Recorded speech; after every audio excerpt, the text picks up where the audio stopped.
Shalom saudara terkasih di dalam Tuhan, balik lagi dengan saya di channel Anak Tuhan, dan kali ini kita kembali lagi bersama Bapak Pendeta Daud Tony, di mana dia memberitahu situasi untuk akhir Maret ini tentang kabar terkini Indonesia tentu ya. Langsung saja tanpa panjang lebar kita ke videonya bersama Bapak Pendeta Daud Tony untuk mendengarkan pesan yang terbaru untuk akhir Maret ini. Langsung saja mari kita simak videonya. Shalom Pak Daud. Jonas. Ya, shalom Pak. Kita doa ya. Ya Pak. Aku mohon kuasa Elohim bekerja, kekuatan Elohim bekerja, bebaskan dari yang jahat, bebas dari kutuk, bebas dari kegelapan.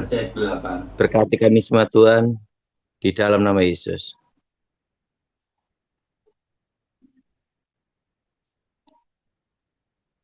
Jonas. Ya Pak Daud.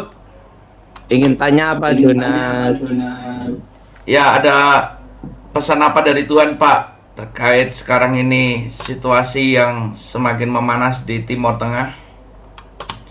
Perlu Jonas tahu ada satu yang pasti di dunia ini,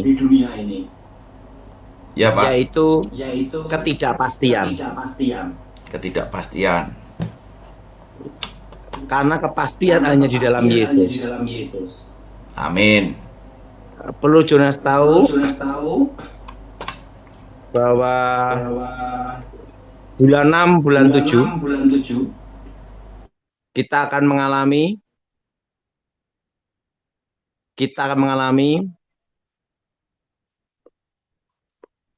inflasi dan deflasi bertemu. Inflasi dan deflasi bertemu. Jadi kita akan mengalami inflasi dan deflasi bertemu. Dan Iya. itu namanya stagflasi. Stagflasi. Itu di bulan 6, bulan 7. Uang hanya berputar di menengah ke atas.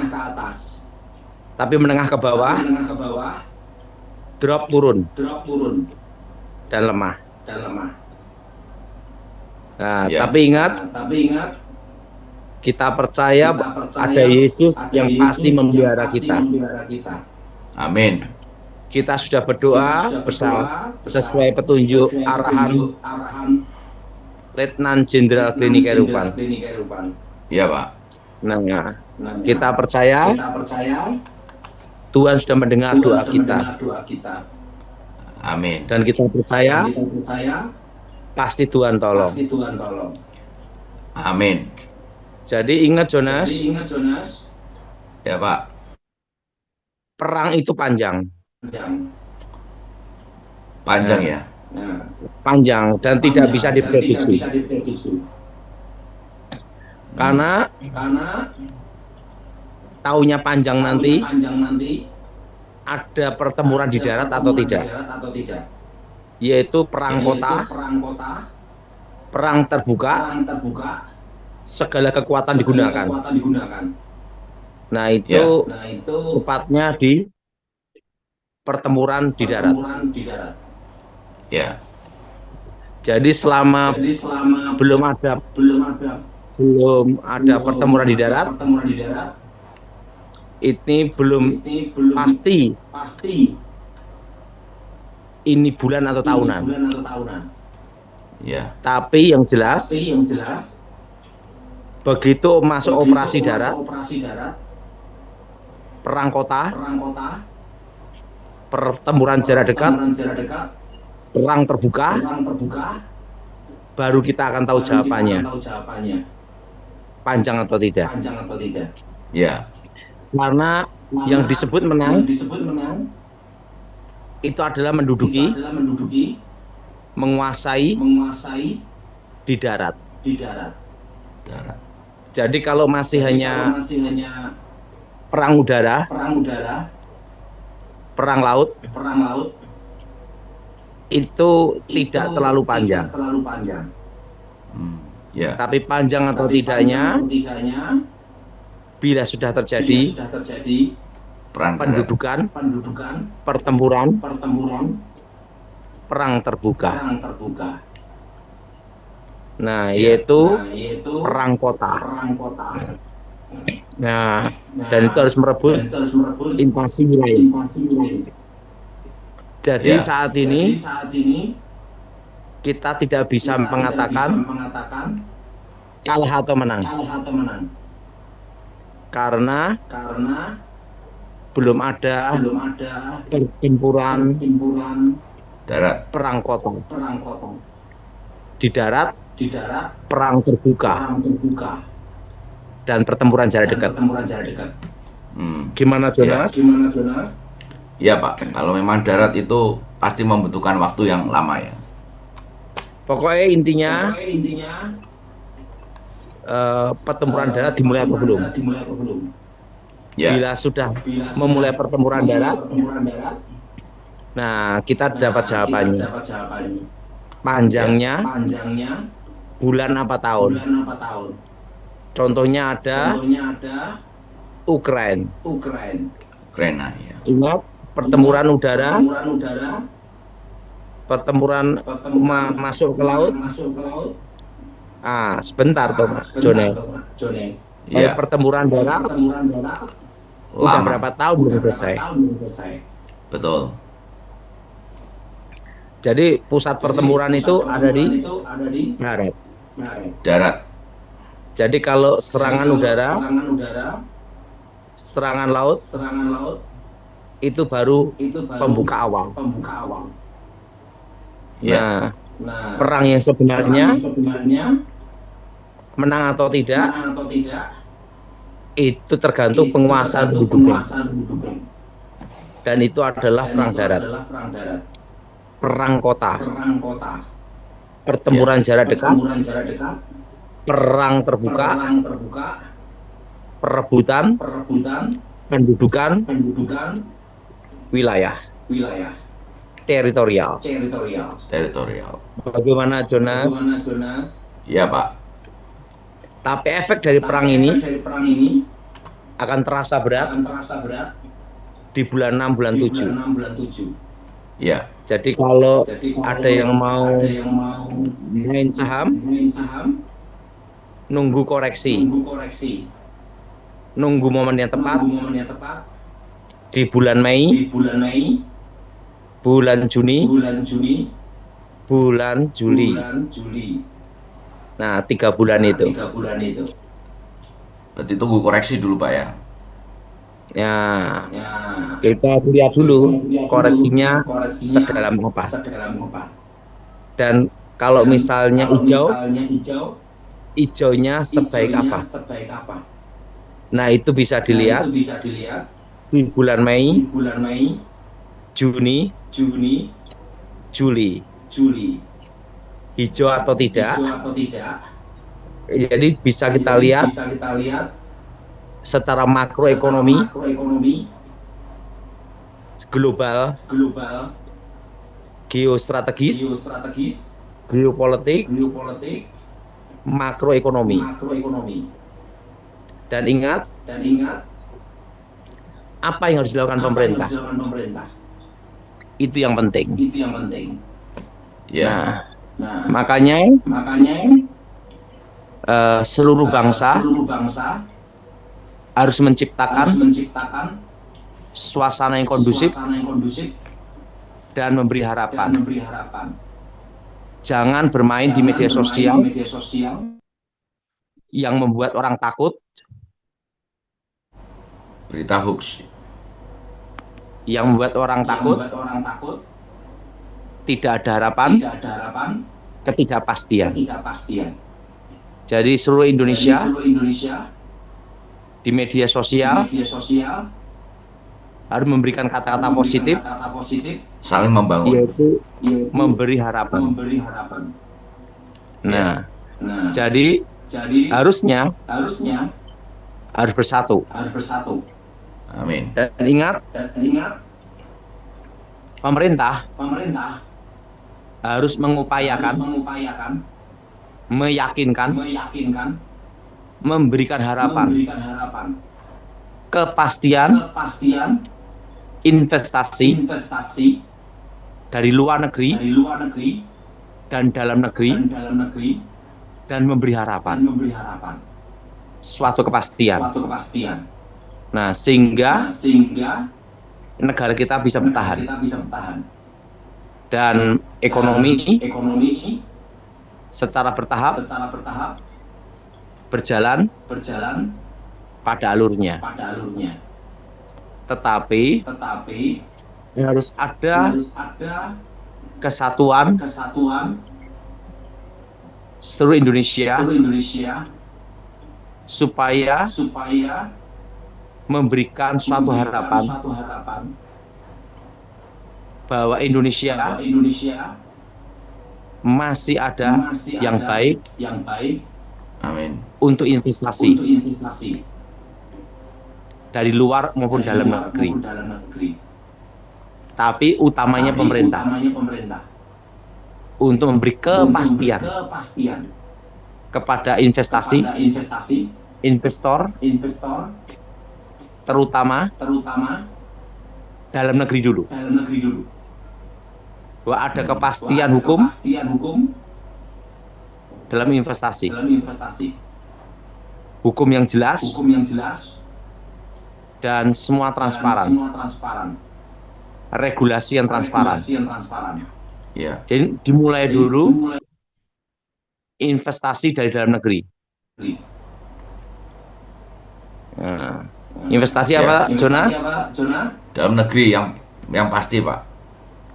Yaitu memberi kepastian investasi dalam negeri, kepastian hukum, regulasi dan transparan.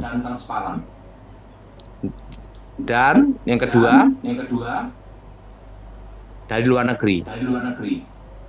Tapi semua dulu dimulai dari dalam negeri. Ya. Jadi investor-investor dalam negeri harus diberikan keyakinan, diberikan harapan bahwa ada kepastian hukum, transparansi, dan regulasi. Ya. Dan semua dalam kepastian. Nah, kedua, dari luar negeri. Nah, dari luar negeri ini harus diberi keyakinan. Pemerintah harus mengupayakan untuk memberi keyakinan, memberi harapan bahwa di Indonesia ada harapan investasi, kepastian hukum, regulasi, dan transparansi yang pasti. Ya. Itu yang penting. Dalam kondisi seperti ini, resesi ekonomi, inilah yang terbaik. Bagaimana, Jonas? Ya, Pak, setuju, Pak. Yang penting kesatuan dalam negeri ini dulu, Pak, ya. Lalu Ya. adanya investasi dalam negeri juga. Jadi kalau yang saham, tunggu bulan Mei, Juni, Juli. Juli. Tunggu koreksinya, Pak, ya. Koreksi atau hijau. Menaik apa turun? Kita nunggu wait and see di bulan itu. Karena apa? Karena Juni Juli inflasi dan deflasi bertemu. Stagflasi. Ya. Nah, di situ kita bisa melihat momen untuk masuk, yaitu waktu beli atau jual. Ya. Gimana, Jonas? Ya, sekarang ini kan sudah mulai harga-harga bahan baku kan sudah mulai naik, Pak, karena kenaikan minyak itu, Pak, yang terimbas dari Timur Tengah itu, Pak. Yang Dengan jelas, harga pakan turun. yang jelas, jangan panik. percaya Tuhan memelihara Indonesia, Amin. menjaga Indonesia. Kita sudah Amin, Pak. berdoa dan kita percaya Tuhan sudah menjawab. Amin. Bagaimana Jonas? Ya Pak Daud. Setuju Pak. Setuju Pak. Gimana pendapatnya? Setuju Pak Daud. Gimana pandangan saya Jonas? Setuju Pak Daud. Memang kesatuan itu kan diperlukan Pak. Yang pertama Pak. Baru investasi dalam negeri dan juga luar negeri. Sama-sama harus memberikan rasa kepercayaan ya, regulasi juga yang jelas, transparan itu Pak. Nah ini Pak Daud, ini banyak sekali yang menanyakan tentang saham itu Pak, yang dibeli ini Pak Daud, ini apa ini sebenarnya Pak? Kalau saya dimaksud Pak Daud. masuk di pertambangan energi, yaitu pertambangan yang berhubungan dengan energi. Oke. Nah, dan yang berhubungan dengan bertambah emas tembaga. Ya. Tapi juga sebagian di pertambangan yang berhubungan dengan energi.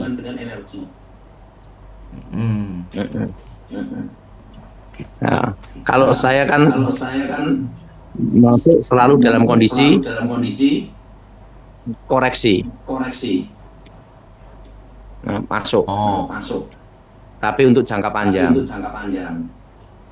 Dan saya pertama kali masuk ini Jonas. Oh, gitu Pak ya.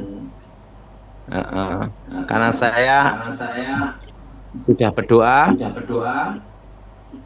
ya saya lakukan. Oke. Jadi masuk ke yang berhubungan pertambangan emas, Energi. perak, dan energi. Pertambangan hubungan dengan energi. Seperti Bagaimana Jonas? batu bara. Seperti batu bara gitu Pak. Boleh. Ya, tunggu dalam kondisi koreksi. Sampai Juli nanti itu ya. Kita semua nunggu. Tapi itu nanti sifatnya bukan short time jual beli cepat. Oh. Jadi beli ditaruh nunggu berapa tahun. Oh, untuk Pada long term ya. membaik.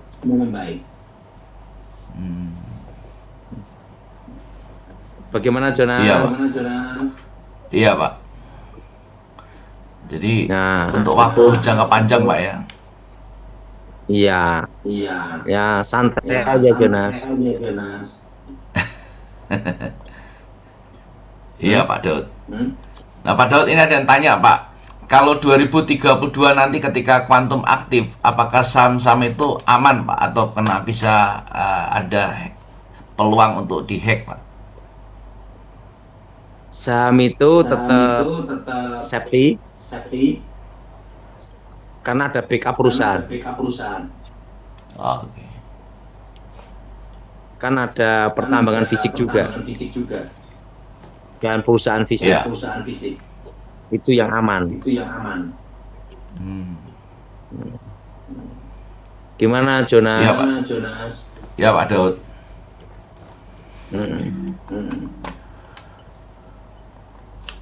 Jadi tidak usah khawatir, percaya Tuhan tolong dan bantu kita. Dan pelihara. Buka Dan jalan. pelihara. Amin. Nah, gimana Amin, Jonas? Ya, Pak. Terima kasih, Pak. Luar biasa. Jadi kalau yang mau beli saham, nunggu bulan Mei, Juni dan Juli. Wait and see. Ya. Itu harus ke beli saham luar negeri atau cukup di Indonesia aja, Pak? Indonesia aja. Indonesia aja ya. Tapi kalau bisa keluar negeri lebih bagus. Oh iya. Itu di Australia. Ya, Dan kedua di China. di China. Tapi yang berhubungan dengan Pertambangan dan energi. pertambangan dan energi. Oh iya. Gimana Jonas? Ya Pak Daud.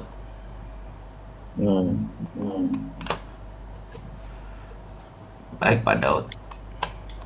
Karena apa saya bicara demikian Jonas? Kenapa di pertambangan? Kenapa di pertambangan Jonas? Iya Pak. Karena di masa depan, ingat 2035, Cina menguasai ekonomi Indonesia. Oh, Dan yang bergerak Termasuk. di pertambangan itu aman. oke. Makanya saya masuk di saham pertambangan. Oh, itu Dan yang jadi energi. salah satu alasan Pak ya. Paham di sini Jonas? Ya, jadi Pak Daud seolah melihat bahwa tahun 2035 sekitar itu nanti Cina akan menguasai Indonesia gitu Pak ya. Iya. Dan yang Makanya aman saya mengambil saham di pertambangan pertambangan. dan energi. Paham di sini Kalau Jonas? perkebunan Pak, kalau perkebunan Pak, Perkebunan aman Jonas. hasil alam aman ya Indonesia Pak ya. Aman. Tenang aja Jonas. Ya Pak Kalau Daud. saya kan ngambil di pertambangan semua. Ya, Saham ya. tapi tunggu. Ya, tapi tunggu nanti ya. Sekarang wait and see dulu. Iya. Nanti setelah Lebaran pun kita bisa lihat tepatnya ya, di bulan ini sama awal April. Oh ya, Jelas Jonas? jelas Pak Daud. Jelas Pak. Oke. Mau tanya apa Jonas? Oke, saudara ada pertanyaan lain? Kalau nggak ada kita ke tanya jawab. Oke, tanya jawab langsung. Pertama, Pak Richard dari Cirebon. Saya ucapkan terima kasih buat kalian yang sudah menonton video dari Bapak Pendeta Daud Tony, di mana dia memberikan kita pesan Tuhan yang terbaru untuk akhir Maret ini, 2026 tentunya. Dan juga saya ucapkan terima kasih yang sudah mendukung channel Anak Tuhan, yang sudah subscribe, like, komen, dan share. Mohon maaf ada suara motor berisik karena rumah saya di pinggir jalan. Dan sebelum saya mengakhiri video ini, saya ingin membacakan satu renungan firman Tuhan seperti biasa yang ada di Markus 14 ayat 19 yang berbunyi, mereka pun menjadi sedih dan seorang demi seorang berkata kepadanya, bukan aku, ya. Di mana inti pesan dari firman Tuhan Markus 14 ayat 19 ini adalah kita wajib memohon agar Tuhan menguatkan iman kita, agar Tuhan menolong kita melepaskan diri dari dosa dan pengkhianatan. Dan itu dia satu renungan firman Tuhan. Langsung saja saya akhir video ini. Saya undur pamit, sampai ketemu di video-video saya selanjutnya. Dan berikutnya tetaplah di channel Anak Tuhan dengan cara pencet atau klik tombol lonceng yang ada di samping tulisan subscribe, supaya kalian juga mengetahui kapan saya upload video terbaru.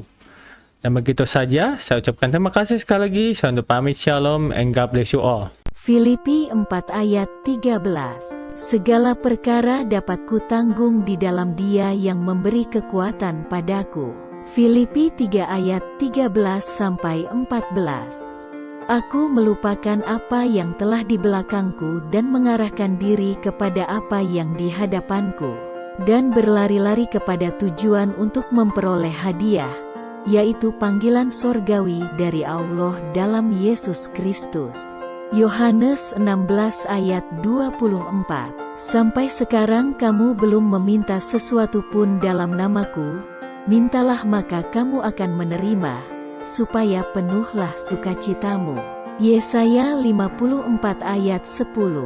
Sebab biarpun gunung-gunung beranjak dan bukit-bukit bergoyang, tetapi kasih setiaku tidak akan beranjak daripadamu dan perjanjian damaiku tidak akan bergoyang, firman Tuhan, yang mengasihani engkau. Mazmur 23 ayat 4. Sekalipun aku berjalan dalam lembah kekelaman, aku tidak takut bahaya, sebab engkau besertaku, gadamu dan tongkatmu, itulah yang menghibur aku.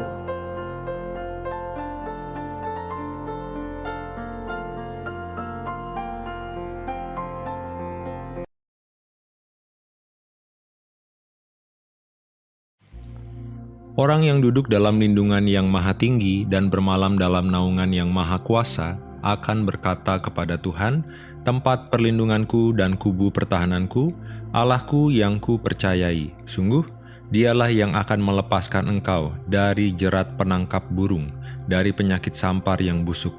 Dengan kepaknya ia akan menudungi engkau, di bawah sayapnya engkau akan berlindung. Kesetiaannya ialah perisai dan pagar tembok. Engkau tak usah takut terhadap kedahsyatan malam, terhadap panah yang terbang di waktu siang, terhadap penyakit sampar yang berjalan di dalam gelap, terhadap penyakit menular yang mengamuk di waktu petang. Walau 1.000 orang rebah di sisimu dan 10.000 di sebelah kananmu, tetapi itu tidak akan menimpamu. Engkau hanya menontonnya dengan matamu sendiri dan melihat pembalasan terhadap orang-orang fasik. Sebab Tuhan ialah tempat perlindunganmu, yang maha tinggi telah kau buat tempat perteduhanmu. Malapetaka tidak akan menimpa kamu, dan tulah tidak akan mendekat kepada kemahmu. Sebab malaikat-malaikatnya akan diperintahkannya kepadamu untuk menjaga engkau di segala jalanmu. Mereka akan menatang engkau di atas tangannya, supaya kakimu jangan terantuk kepada batu. Singa dan ular tedung akan kau langkahi, engkau akan menginjak anak singa dan ular naga. Sungguh, hatinya melekat kepadaku, maka aku akan meluputkannya. Aku akan membentenginya sebab ia mengenal namaku. Bila ia berseru kepadaku, aku akan menjawab. Aku akan menyertai dia dalam kesesakan. Aku akan meluputkannya dan memuliakannya. Dengan panjang umur akan kukenyangkan dia, dan akan kuperlihatkan kepadanya keselamatan daripadaku.